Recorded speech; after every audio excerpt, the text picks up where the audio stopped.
कृष्ण कहते हैं, साहस वह नहीं जो शत्रु के सामने दिखे, साहस वह है जो कठिन समय में मन को टूटने से बचाए।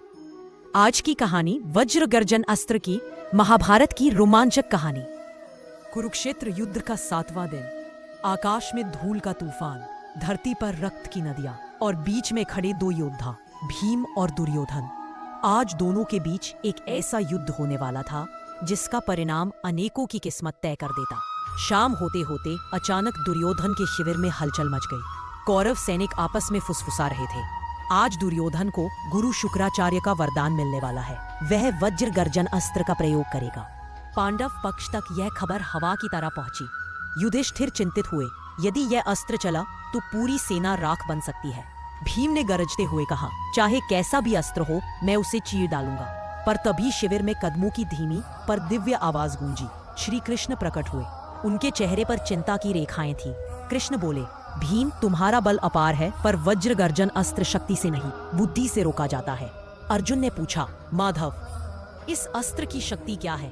कृष्ण बोले, यह अस्त्र वज्र का ऐसा रूप है कि जब दुर्योधन इसे चलाएगा तो आकाश फट जाएगा और उस फटने से निकली अग्नि किसी एक योद्धा को नहीं, पूरी सेना को भस्म कर देगी। सभी स्तब्ध। भीम पहली बार थोड़ा कांप गया। कृष्ण बोले, इसे रोक सकता है केवल एक व्यक्ति, वह जिसका हृदय अग्नि से भी निर्भय हो। भीम, वह व्यक्ति तुम हो। भीम आगे बढ़ा, मुझे बताओ केशव, मुझे क्या करना होगा? कृष्ण ने उसकी हथेली अपने हाथ में ली और कहा, जब दुर्योधन अस्त्र चलाएगा तुम्हें उसके वार से नहीं बचना है, तुम्हें उसकी शक्ति को धरती की ओर मोड़ना होगा। धरती माता सब संभाल लेंगी। अगले दिन युद्ध शुरू होते ही दुर्योधन के हाथ में दिव्य चमक फैल गई।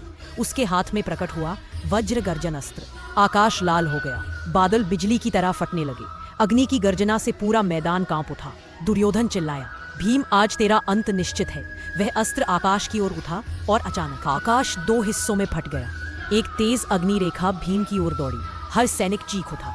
अर्जुन ने आगे बढ़ना चाहा, पर कृष्ण ने रोका, रुको, यह भीम का युद्ध है। भीम ने अपनी गदा उठाई, पर वह अग्नि उससे बहुत शक्तिशाली थी। कृष्ण की आवाज गूंजी, भीम, याद रखो, शक्ति ऊपर नहीं, धरती की ओर मोड़नी है। भीम ने पूरा जोर लगाकर अपनी गदा घुमाई और ठीक अस्त्र टकराने से पहले उसने उसे आसमान से खींचकर धरती की ओर मोड़ दिया। एक ऐसा धमाका हुआ कि पूरा कुरुक्षेत्र हिल गया। धरती फट गई, मगर पांडव सेना सुरक्षित रही।